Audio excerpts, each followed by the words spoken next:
یا ایھا الذین آمنوا لا تلھکم اموالکم ولا اولادکم عن ذکر اللہ ومن یفعل ذلک فاولئک هم الخاسرون۔ دل کو غفلت میں مت آنے دو، دل غافل ہوگا شیطان کا ڈیرا بن جائے گا۔ وہ دوام ذکر میں، البتہ یہ ذہن میں رکھیے کہ دوام ذکر کا ذریعہ کیا ہے، اس میں مغالتے ہیں لوگوں کو۔ جو سب سے بڑا ذکر ہے اس کو بھولے ہوئے ہیں، اور جو تیسرے چوتھے نمبر کا ذکر ہے اس کو سمجھ بیٹھے ہیں کہ بس یہی ذکر ہے۔ سب سے بڑا ذکر، مجسم ذکر قرآن ہے۔ الذکر انا نحن نزلنا الذکر وانا له لحافظون۔ وہ الذکر کون سا ہے؟ قرآن۔ اسی کو فرمایا، میں نے وہ آیت سنائی تھی کہ لوگ تنزیہ کہتے تھے، یا ایھا الذی نزل علیہ الذکر انک لمجنون۔ حضور سے مخاطب ہو کر کہتے ہیں فلاں جس کے اوپر کے اس کے خیال کے مطابق ذکر نازل ہوا ہے، ہم تو تمہیں پاگل سمجھتے ہیں۔ وہاں بھی لفظ کیا ہے؟ الذکر۔ تو معلوم کیا ہوا؟ انا انزلنا الیک الذکر لتبین للناس ما نزل الیہم، یہ الذکر ہے۔ تو اس سے بڑا ذکر کوئی نہیں۔ تلاوت قرآن، تدبر قرآن، غور و فکر قرآن کا، قرآن کو یاد کرنا۔ اس پر میرا کتاب چاہے مسلمانوں پر قرآن مجید کے حقوق، اب تو یہاں شاید کوئی کتاب موجود نہیں رہی ہے، بہرحال اگر آپ کو ضرورت ہوتی ہے پاکستان سے منگا لیتے ہیں ہر شے، پڑھیے انشاءاللہ آ جائے گی چیزیں۔ نمبر 2 ذکر کیا ہے؟ اقیم الصلاۃ لذکری، نماز کو قائم کرو میری یاد کے لیے۔ یہ ذریعہ ذکر میں، وہ تو ہے ہی مجسم ذکر، اور یہ ذریعہ ذکر میں سب سے اہم ہے۔ یہ عملی ذکر بھی ہو رہا ہے اور قولی بھی ہو رہا ہے۔ سورہ فاتحہ پڑھی آپ نے، قرآن شریف کی کچھ آیات پڑھی، پھر رکوع کیا۔ یہ رکوع جو ہے یہ آپ کا عملی ذکر ہے کہ آپ نے اپنے وجود سے اللہ کی عظمت کو تسلیم کیا۔ پھر آپ سجدے میں گرے، یہ آپ کا عملی ذکر ہے کہ اپنے وجود سے آپ نے اللہ کی عظمت کو اور تسلیم کیا۔ تیسری چیز ہے مسنون دعائیں اور مسنون اذکار، جو حضور سے ثابت۔ ہمارے ہاں کیا ہو گیا، مجھے فلاں بزرگ نے یہ چیز بتائی ہے، وہ تو پڑھتے چلے جا رہے ہیں، نہ قرآن سے دلچسپی، نہ اذکار مسنونہ سے دلچسپی۔ ادعیہ معصورہ، آپ غور کریں گے کہ زندگی کے ہر عمل کے لیے حضور کی دعا موجود ہے۔ صبح اٹھے دعا ہے، آنکھ کھلتے ہی بیت الخلاء میں داخل ہونے لگے دعا ہے، نکلے دعا ہے، وضو کرنے بیٹھے دعا ہے، فارغ ہوئے دعا ہے، مسجد کے لیے گھر سے نکلے دعا ہے، مسجد میں داخل ہوئے دعا ہے۔ مسجد میں تو ہے ہی ذکر، نماز ہے، تلاوت ہے، باہر نکلے دعا ہے، گھر میں داخل ہونے لگے پھر دعا ہے، سواری پر سوار ہو رہے ہیں دعا ہے، اتر رہے ہیں دعا ہے، شیشہ دیکھ رہے ہیں دعا ہے، کپڑے پہن رہے ہیں دعا۔ زندگی کا کوئی عمل نہیں یہاں تک کہ جو تعلق زن و شو ہے، جس کو کہ خالص حیوانی بات سمجھا جائے گا، اس کے لیے بھی دعا ہے۔ غفلت میں وہ کام بھی نہیں کرتا، سمجھ رہے ہیں آپ؟ اب آپ غور کیجئے، اس میں کوئی اضافی وقت نہیں لگا، کوئی اضافی پوسچر اختیار نہیں کیا آپ نے، یوں بیٹھو، اس طرح بیٹھو، یوں کرو، کوئی آپ کا وقت اضافی نہیں لگا۔ جو کام کر رہے ہیں اور آپ اللہ کو یاد کر رہے ہیں، اور وہ اللہ کی یاد اس کام کی مناسبت سے ہے۔ ان ادعیہ معصورہ سے 2 تعلق جڑ گئے انسان کے۔ دعا کس سے کر رہے ہیں؟ اللہ سے، جڑا کہ نہیں؟ اور یہ الفاظ کس کے ہیں؟ محمد رسول اللہ کے۔ تو آپ کے 2 تعلق جڑ گئے۔ آپ اپنی جی سے گھڑ کر دعا مانگیں گے تو پہلا تعلق تو ہو جائے گا، دوسرا نہیں ہوگا۔ بہتر سے بہتر دعا مانگ لیں آپ، لیکن حضور سے جو معصور اور مسنون الفاظ جب آپ زبان سے نکالتے ہیں تو آپ کا تعلق اللہ سے بھی ہوا بذریعہ دعا، اور وہ الفاظ چونکہ حضور کے ہیں صلی اللہ علیہ وسلم تو حضور کے ساتھ ہوا۔ یہ تیسرا درجہ ہے۔ چوتھے درجے میں میں مانتا ہوں کہ ایک ہوتی ہے خاص کسی شخص کے امراض کی تشخیص کرنے کے بعد تجویز۔ کوئی اگر طبیب ہے، ماہر طبیب روحانی، وہ آپ کو دیکھے گا تو اندازہ لگائے گا کہ آپ میں کیا کمی ہے، اس کے مطابق آپ کو ذکر بتائے گا۔ بھئی فلاں آیت کا مراقبہ کیا کرو، کسی میں بزدلی ہوتی ہے، کسی میں مال کی محبت زیادہ ہوتی ہے، کسی میں توکل کی کمی ہے، کسی میں شہرت کی خواہش ہے، نمایاں ہونے کا جذبہ ہے، کسی میں تکبر ہے. سب کا ایک سا برس تو نہیں ہوتا نا. تو یہ در حقیقت اندھے کی لاٹھی سے نہیں چلنے والی بات. یہ تو ماہر کا کام ہے کہ وہ تجویز کرے کہ تمہارے لیے خاص طور پر ذکر یہ. در حقیقت ہمارے جو یہ سلسلے تھے سلوک کے، بڑے ماہر ہوتے تھے، یہ لوگ بڑے ماہر اطباء تھے. یہ جو علم نفسیات ہے اس کے ہمارے صوفیاء سے بڑھ کر کبھی کوئی عالم گزرا ہی نہیں دنیا میں. فرائیڈ کیا ہے اور ایڈلر کیا ہے اور یونگ کیا ہے، بچے ہیں. ہمارے صوفیاء کرام نے جس طرح انسان کی نفسیات کو سمجھا اور وہ ان کی مناسبت سے تجویز کرتے تھے. لیکن اس کو رکھا جائے گا چوتھے نمبر پر. جیسے مولانا احمد علی صاحب فرمایا کرتے تھے بھائی اس آیت کا مراقبہ کیا کرو. مراقبہ کیا مانی؟ اب انہوں کو ان الفاظ کو بھی ہم نے خام خواہ کچھ خاص ایک شکل دے دی. مراقبہ کیا؟ توجہ کرنا، دھیان کرنا، خاص اس آیت کے اوپر، اس کے معانی پر اپنے ذہن کو جمانا.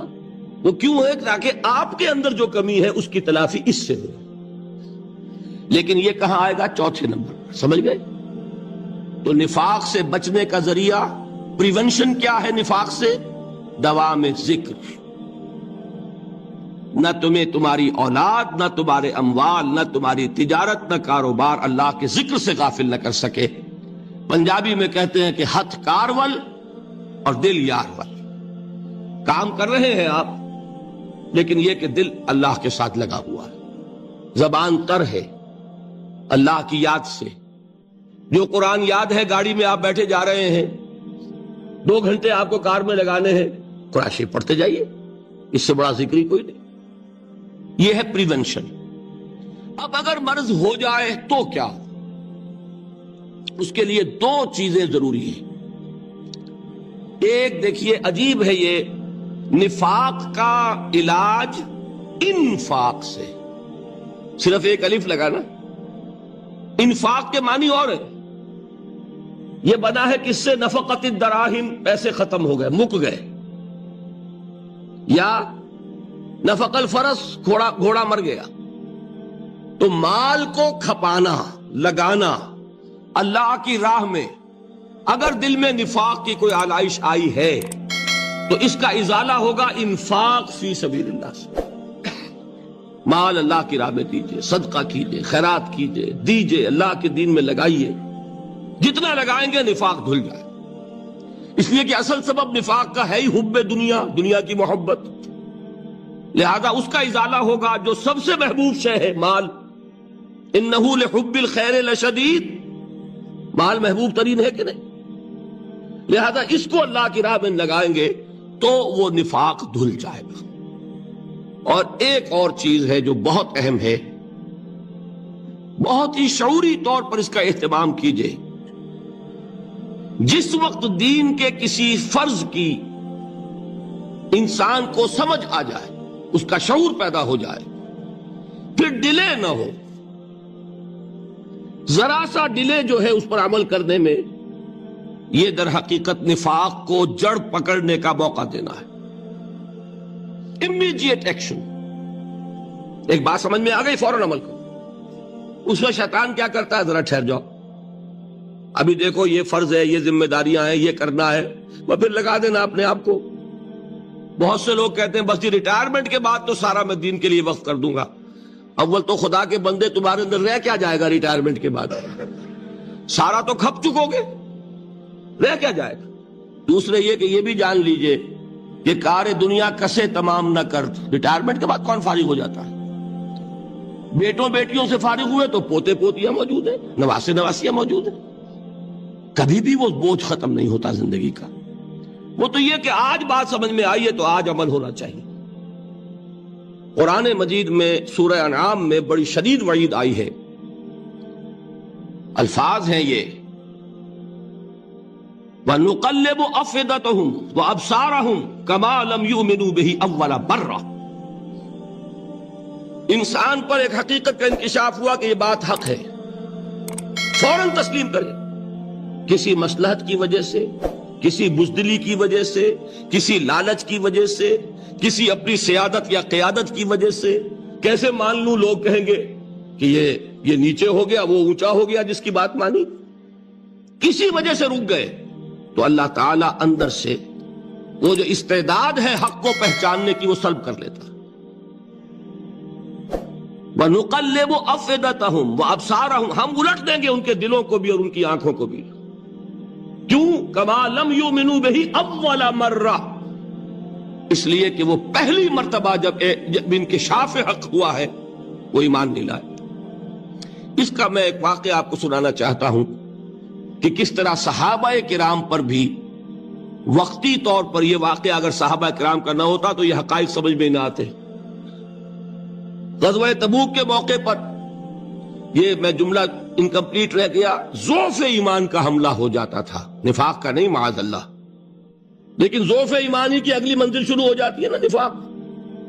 جہاں جھوٹ بولنا شروع کیا نفاق، جھوٹی قسمیں کھانی شروع کی سیکنڈ سٹیج، اور جہاں مومنین صادقین سے بغض اور عداوت پیدا ہو گیا وہ تھرڈ سٹیج. تو وہ ضعف ایمان کا کیسے ہوتا ہے یہ حضرت کعب ابن مالک نے بڑی تفصیل سے بیان کیا ہے. غزوہ تبوک کے موقع پر جہاں منافقین نے آ کر جھوٹے بہانے بنائے، جھوٹی قسمیں کھائیں اور حضور سے ایگزمپشن لے لی، چھٹی لے لی، رخصت لے لی، وہاں 3 ایسے صحابہ بھی تھے جو مومن صادق تھے، لیکن وقتی طور پر شیطان نے انہیں ورغلایا. کیسے ورغلایا وہ سمجھ لیجئے. کعب ابن مالک نے تفصیل سے بیان کیا ہے، اور میرے نزدیک یہ جہاں تک میرا مطالعہ ہے طویل ترین حدیث ہے، بخاری اور مسلم میں بھی موجود ہے. حضور جب واپس آئے ہیں اور اب آپ نے ایک ایک کو بلایا، جن لوگوں نے تو پہلے جھوٹی قسمیں کھا لی تھی ان کو تو بلانے کی ضرورت نہیں تھی، لیکن کچھ لوگ ایسے بھی تھے کہ جنہوں نے ایگزمپشن بھی نہیں لی تھی اور گئے بھی نہیں تھے. اب ان کو آپ نے ایک ایک کر کے پیشی ہوئی، آپ کیوں نہیں گئے تھے؟ تو اب جو منافقین تھے ان میں سے انہوں نے اس موقع پہ جھوٹی قسمیں کھا لی. خدا کی قسم حضور ہم تو بالکل تیار تھے، پوری میں نے تیاری بھی کر لی تھی، پورا ارادہ تھا، یہ وقتی طور پر یہ مصیبت مجھ پر آ پڑی. جس نے قسم کھائی انہوں نے کہا اچھا ٹھیک ہے جائیے. کعب ابن مالک کی باری آئی تو ان کے الفاظ اپنے یہ کہ جب میں پیش ہوا تو حضور کے چہرے مبارک پر ایک غصے والی مسکراہٹ تھی. زہر خند کہتے ہیں، ایک مسکراہٹ ہے لیکن غصے کے ساتھ، غضبناک. آپ فرمائیے آپ کیوں نہیں گئے؟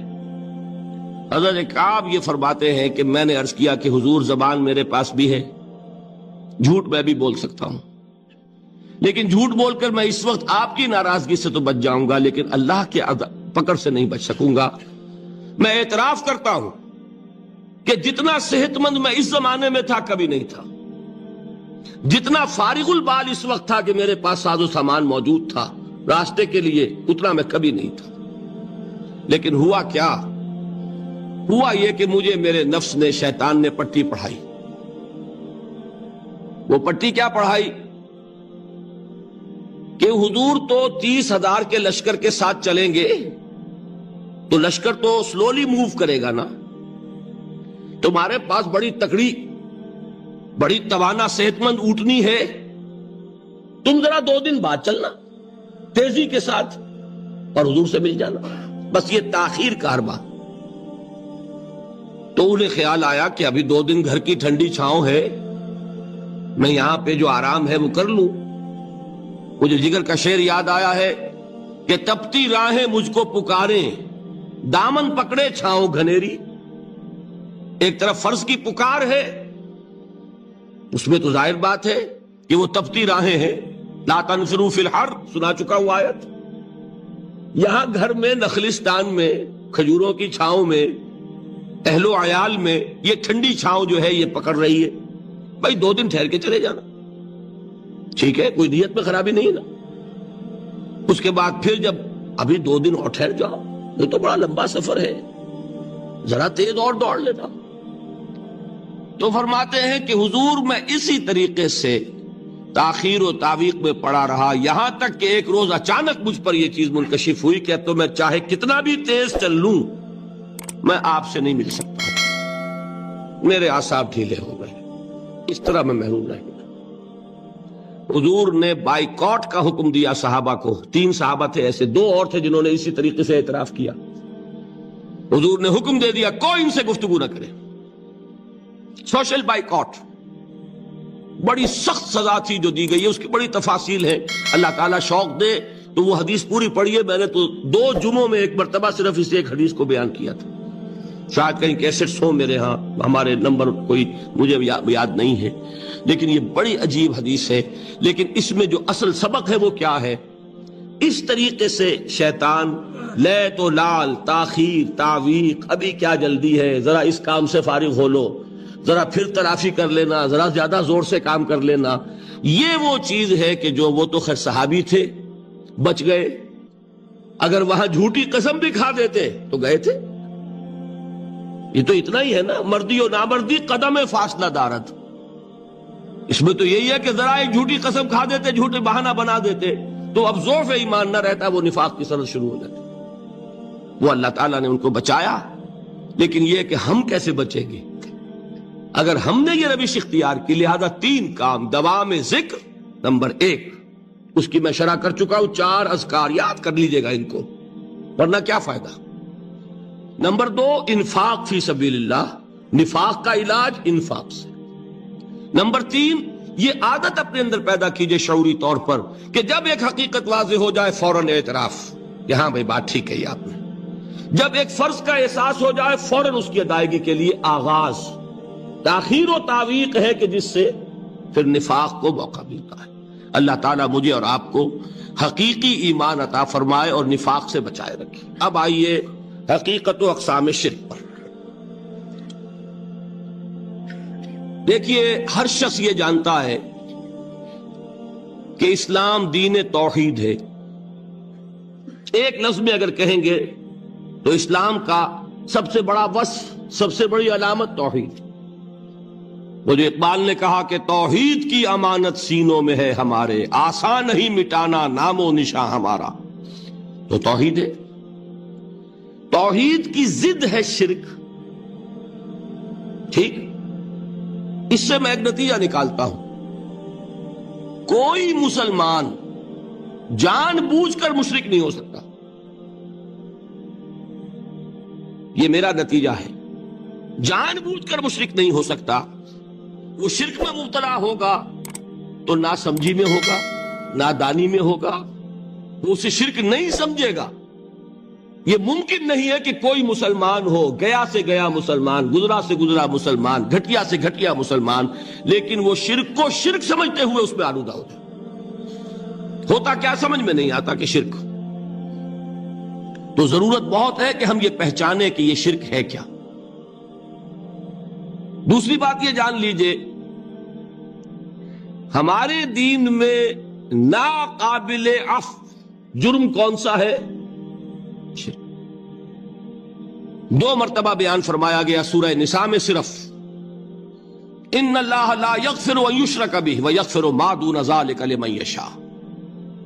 اللہ تعالیٰ اسے تو ہرگز نہیں بخشے گا کہ اس کے ساتھ شرک کیا جائے, ہاں اس سے کمتر جس کو چاہے گا معاف فرما دے گا. نوٹ کر لیجئے, اس کی بھی اندر بھی اوپن لائسنس نہیں ہے کہ بقیہ سارے گناہ لازماً معاف کر دے گا. یہ نہیں ہے. اس سے تو آپ میں جرت پیدا ہو جائے گی, باقی سب کیے جاؤ. یہ نہیں, جس کو چاہے گا بخش دے گا, لیکن امید ضرور دلا دی کہ شرک سے کمتر کوئی گناہ ہو تو اس کی بخشش کی بغیر توبہ کے. اللہ تعالیٰ نے امید دلائی, توبہ سے تو شرک بھی معاف ہو جائے گا. اس سے مراد کیا ہے؟ بغیر توبہ کے. اللہ تعالیٰ نے فرمایا کہ اور گناہوں کے بارے میں تو امید کی جا سکتی ہے, لیکن شرک کے بارے میں ہرگز نہیں. اہمیت واضح ہو گئی. مزید نمبر 3,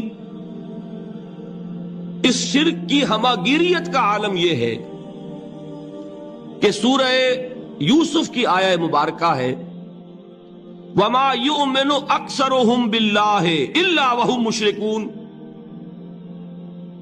انسانوں کی اکثریت کا حال یہ ہے کہ وہ اللہ پر ایمان نہیں رکھتے مگر کسی نہ کسی قسم کے شرک کے ساتھ. یہ یونیورسلٹی ہے اس کی.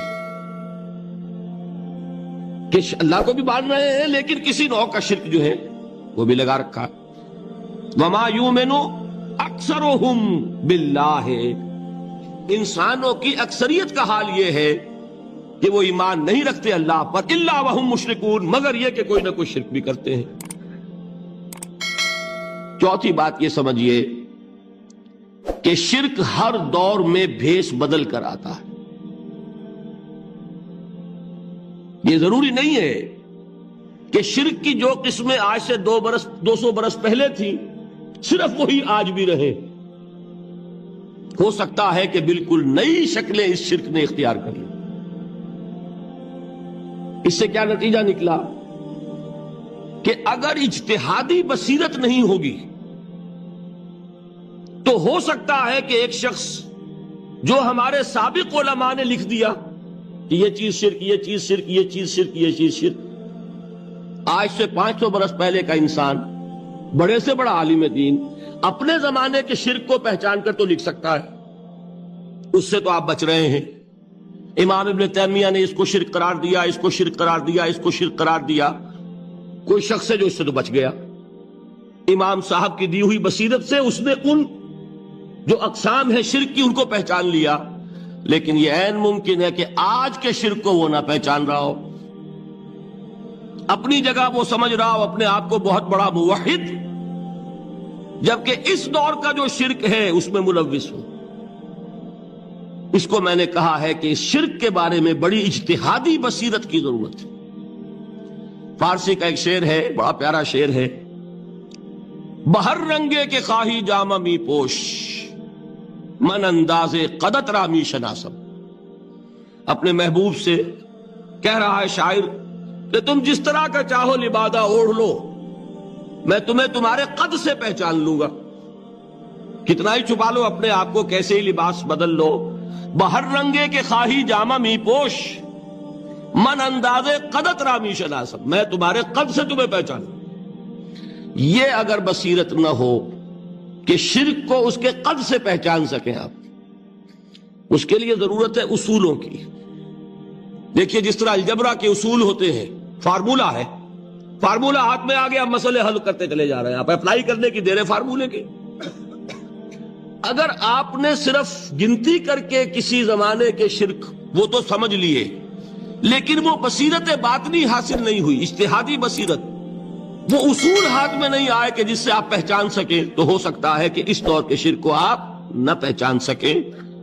اس کے لیے ضرورت ہے کہ اصل اصول ہاتھ میں آ جائیں تاکہ اصولوں کو اپلائی کریں.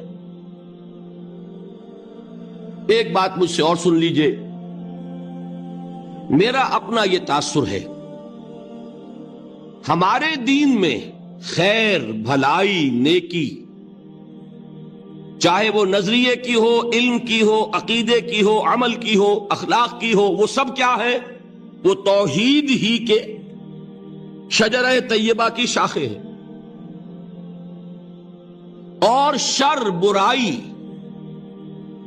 گمراہی، خیالات کی ہو، نظریات کی ہو، علم کی ہو، عقیدے کی ہو، عمل کی ہو، اخلاق کی ہو، سب کے ڈانڈے شرک کے شجرہ خبیثہ سے ملتے ہیں.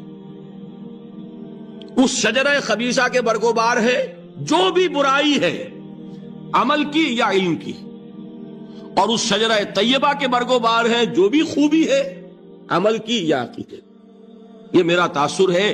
اور جب تک اس انداز میں وہ آپ کو اندرونی رشتے ظاہر نہیں ہوں گے، آپ پر منکشف نہیں ہوں گے، وہ اجتہادی بصیرت جو ہے پیدا نہیں ہو سکے گی. اب آئیے ایک اور بات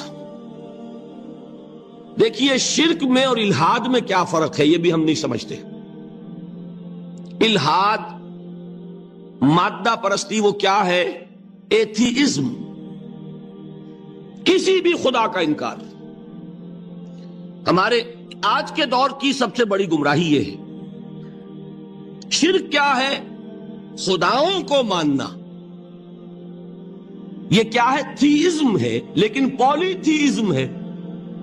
توحید کیا ہے؟ مونو تھیزم ہے، ایک خدا کا ماننا. لیکن شرک کے اندر ایک اور حقیقت کو پہچان لیجئے، شرک میں ہمیشہ ٹاپ پر ایک خدا کو مانتے ہیں. باقی سارے خدا نیچے ہوتے ہیں، اوپر جا کر وہ توحید ہوگی ہمیشہ۔ کوئی مشرکانہ نظام ایسا نہیں ہے جو ٹاپ پر جا کر توحید نہ بن جائے۔ دیکھیے ہندو دیویاں دیوتا بے شمار، لیکن مہادیو وہ بھی کیا دو ہیں؟ مہادیو وہ تو ایک ہے۔ انگریزی میں گاڈز گاڈیسز، لیکن وہ چھوٹے جی سے لکھے جائیں گے، چھوٹے جی سے لکھے جانے والے گاڈز اینڈ گاڈیسز۔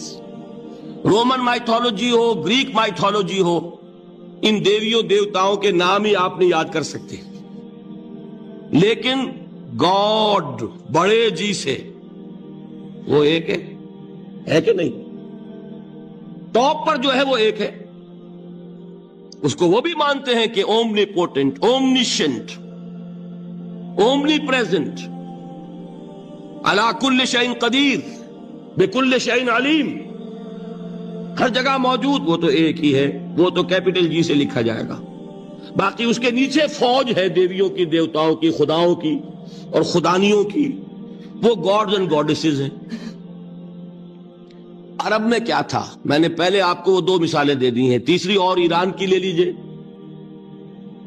خیر کا خدا اور شر کا خدا اور، ایک یزداں ایک اہرمن، ٹھیک، سنویت ہو گئی نا، دو خداؤں کو مانا، لیکن وہی ہے جو خدائے خدائے گاں، خداؤں کا خدا، اس کو ایک ہی مانتے ہیں۔ یہی معاملہ عرب میں تھا، اللہ وہ ایک ہی تھا ان کے ہاں۔ قرآن میں آتا ہے ان سے پوچھئے وَلَئِن سَأَلْتَهُم مَّنْ خَلَقَ السَّمَاوَاتِ وَالْأَرْضَ لَيَقُولُنَّ اللَّهُ، جب ان سے کہا جاتا ہے کہ کس نے پیدا کیا آسمان اور زمین کو، یہ فوراً کہیں گے اللہ نے۔ فَأَنَّىٰ يُؤْفَكُونَ، تو یہ ماننے کے بعد کدھر جا رہے ہیں؟ وہ کیا کہتے تھے کہ وہ بڑا اللہ تو ایک ہی ہے، لیکن چھوٹے آلہہ ہیں۔ آلہہ اور اللہ میں وہی فرق ہے جو کیپٹل جی کا گاڈ اور چھوٹے جی سے گاڈز اینڈ گاڈیسز، وہی فرق ہے کہ جو مہادیو اور دیویوں اور دیوتاؤں میں ہے، وہی وہاں تھا۔ اللہ وہ ایک اور سپریم، سب سے بالا تر، اس سے اوپر کوئی نہیں، تخلیق میں اس کا کوئی ساجی نہیں، لیکن اس نے کچھ آلہہ ہیں جنہیں کچھ اختیارات تقسیم کیے ہوئے، کچھ اس کے لاڈلی ہستیاں ہیں جو سفارش کر سکتی ہیں۔ بس یہ شرک تھا مشرکین مکہ کا۔ بات سمجھ رہے ہیں؟ اس کا جائزہ لیں گے تو آپ کو، اور جو آج شرک کی اقسام میں بیان کروں گا اس کو ہاتھ میں لیں گے تو کسی موحد کا تلاش کرنا مشکل ہو جائے گا۔ ڈھونڈ اب ان کو چراغ رخ زیبا لے کر، آج جن کا نام مسلمان ہے ان کی اکثریت کسی نہ کسی نوع کے شرک میں مبتلا ہے۔ اب آئیے اقسام شرک۔ اقسام شرک میں بھی وہی کیفیت ہے جو نفاق کے بارے میں میں نے عرض کی تھی کہ ایک تقسیم یہ ہے جو علماء نے کی ہے، ایک ہے عقیدے کا نفاق، ایک ہے عمل کا نفاق۔ اسی طرح ایک ہے عقیدے کا شرک، ایک ہے عمل کا شرک۔ عقیدے میں نہیں ہے، عمل میں ہے۔ ایک تقسیم آپ نے سنی ہوگی شرک جلی، شرک خفی۔ ایک ہے ننگا شرک، کھلم کھلا شرک۔ ایک ہے چھپا ہوا شرک جو نظر نہیں آتا۔ لیکن ایک مغالطہ اپنے دل سے نکال دیجئے، بعض لوگ شرک خفی کو شرک نہیں سمجھتے، یہ بہت بڑی غلطی ہے۔ اگر وہ شرک نہ ہوتا تو حضور اسے شرک نہ کہتے، کوئی اور لفظ، عربی زبان کا دامن جو ہے محدود نہیں ہے، پھر اس کے لیے کوئی اور لفظ اختیار فرمایا جاتا ہے وہ شرک۔ لیکن ایک شرک ہے جلی جو نمایاں ہے، نظر آ رہا، ایک ہے شرک خفی جو نظر نہیں آ رہا۔ اور وہ کتنا خفی ہو سکتا ہے اس کی ایک مثال دی حضور نے۔ شرک خفی اتنا خفی ہو سکتا ہے، ذرا مبالغہ دیکھیے جو حضور نے بات کو سمجھانے کے لیے مثال میں جو مبالغہ اختیار فرمایا۔ ایک سیاہ اندھیری رات میں ایک سیاہ پتھر پر ایک سیاہ چیونٹی کو رینگتے ہوئے دیکھنا جتنا مشکل ہے، اتنا ہی شرک خفی کا پہچاننا مشکل ہے۔ بتائیے. آپ نے فرمایا انا افصح العرب، میں عرب کا فصیح ترین انسان ہوں. اس سے آگے کوئی مثال دی جا سکتی ہے؟ اندھیری رات، تاریک رات، پتھر سیاہ، چیونٹی سیاہ، کون دیکھ سکتا؟ جتنا اس کو دیکھنا ناممکن ہے اتنا ہی شرک خفی کا پہچاننا مشکل ہے. گویا کہ اس سے تو اللہ ہی بچائے گا تو انسان بچے گا. ایک آخری بات تمہیداً اور عرض کر دوں، پھر میں چلوں گا اقسام پر. میری جو باتیں آپ کے سامنے آئی اس سے ایک منطقی نتیجہ نکلتا ہے. کوئی شخص اگر حقیقتاً شرک سے بچ جائے، واقعتاً شرک سے بچ جائے، ہر قسم سے بچ جائے، اس سے بھی اوپر کوئی انسان ہوگا. گویا کہ یہ آخری منزل ہے. یا یوں کہیے کہ جس شخص کے بارے میں اللہ تعالیٰ یہ مان لے کہ میرا یہ بندہ شرک سے بری ہے، اس سے بڑی سند کوئی ہے؟ دی ہائیسٹ ٹیسٹیمونیل، سب سے بڑی سند، سب سے بڑی تعریف جو بندے کی ہو سکتی ہے وہ کیا ہے؟ یہ مشرک نہیں. یہی وجہ ہے، دیکھیے آپ قرآن مجید میں حضرت ابراہیم کے ذکر میں دیکھیں گے. ابراہیم کا مقام کیا ہے؟ خلیل اللہ، ابو الانبیاء، امام الناس. تین نسبتیں ہیں، تینوں بڑی عظیم. اللہ کے ساتھ نسبت کیا ہے؟ خلیل. واتخذ اللہ ابراہیم خلیلا. ابو الانبیاء، کتنے نبی ہیں ان کی نسل میں؟ اسحاق اور اسماعیل سے چلیے، پھر یعقوب اور یوسف، اور پھر چلیے موسیٰ اور ہارون، اور پھر چلیے سارے انبیاء بنی اسرائیل کے، حضرت عیسیٰ، پھر یہاں تک کہ محمد الرسول اللہ. کس کی اولاد ہے؟ ابراہیم کی. ابو الانبیاء. اور نمبر 3، انی جاعلک للناس اماما، امام الناس. اور قرآن میں جو سب سے بڑی سند انہیں دی جاتی ہے وہ کیا؟ وما کان من المشرکین. وہ ابراہیم مشرکین میں سے نہیں تھے. معلوم ہوا کہ یہ سب سے بڑی سند ہے، سب سے بڑا سرٹیفکیٹ ہے، سب سے بڑا ٹیسٹیمونیل ہے جو اللہ کی طرف سے کسی کو مل جائے. میں جو اقسام شرک بیان کرنا چاہتا ہوں تو میری تقسیم ذرا مختلف ہے. اب وہ ذرا اپنے ذہن میں وہ نقشہ بنا لیجئے، آپ بنایا کرتے ہیں. ایک اس کو پھر 3 میں تقسیم کیجئے. شرک کی 3 بڑی بڑی قسمیں ہیں. شرک فی الذات نمبر 1،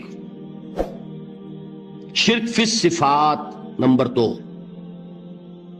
شرک فی الحقوق نمبر 3. اور یہ میں عرض کر دوں آپ سے پہلے ہی، یہ مضمون بہت طویل ہے. میں آج صرف یہ کروں گا کہ خاکہ مکمل کر دوں. اب اس خاکے میں رنگ بھرنا، وہ تو ایک موضوع پر شرک فی الذات پر پوری تقریر ہونی چاہیے، شرک فی صفات پر ہونی چاہیے. ایک ایک گھنٹے کے میرے 6 کیسٹ ہیں اللہ کے فضل و کرم سے، جو کئی سال سے وہ پھیل رہے ہیں. 6 گھنٹے میں نے ان چیزوں کو بیان کیا. وہ موجود ہوں گے، لیکن آج وہ خاکہ ذہن میں بنا لیجئے، اور کچھ آپ کو الجبرے کے فارمولے ہاتھ میں آ جائیں تاکہ خود آپ میں صلاحیت پیدا ہو جائے پرکھنے کی کہ اس فارمولے کو اپلائی کر کے دیکھ لیں یہ شرک ہے یا نہیں. یہ 2 کام تو میں انشاءاللہ آج کر دوں گا، آپ مطمئن رہے. باقی یہ کہ تفصیل، وہ تو ہر سلسلے میں تفصیل پھر بہت ہوگی. وہ شوق ہو تو وہ کیسٹ آپ سنیے. تو 3 تقسیمیں ہو گئی. شرک فی الذات، اللہ کی ذات میں کسی کو شریک کر دینا. یہ سب سے زیادہ نمایاں، سب سے زیادہ جلی، سب سے زیادہ عریاں، اور اللہ تعالیٰ کو سب سے زیادہ مبغوض اور ناپسند شرک. شرک فی الصفات نمبر 2، یہ ایک علمی مسئلہ ہے جس میں آدمی ٹھوکر کھا جاتا ہے اگر محتاط نہ ہو. بڑے سے بڑے آدمی کو ٹھوکر لگ جائے گی. اس کا میں فارمولہ صرف آپ کو دوں گا، وہ ذہن میں رکھ لیجئے، پھر جہاں چاہیں اپلائی کیجئے، انشاءاللہ تعالی آپ کو ٹھوکر نہیں لگے گی. شرک فی الحقوق، اسی کا دوسرا نام شرک فی العبادت ہے. اللہ کا حق کیا ہے بندے پر؟ بندہ اللہ کی عبادت کرے، لیکن اس کو 5 اس کے مظہر ہیں وہ ان میں گن کر بتا دوں گا کہ یہ شرک فی العبادت ہے۔ شرک فی العبادت کی اکثر شکلیں وہ ہیں کہ جو عملی شرک علماء جسے کہتے ہیں، اور اس کی شکلیں وہ ہو جائیں گی جن کو شرک خفی کہتے ہیں۔ تو سب سے جلی شرک فی الذات، سب سے خفی شرک فی الحقوق یا شرک فی العبادت، درمیان میں ایک علمی اعتبار سے مسئلہ ہے شرک فی الصفات۔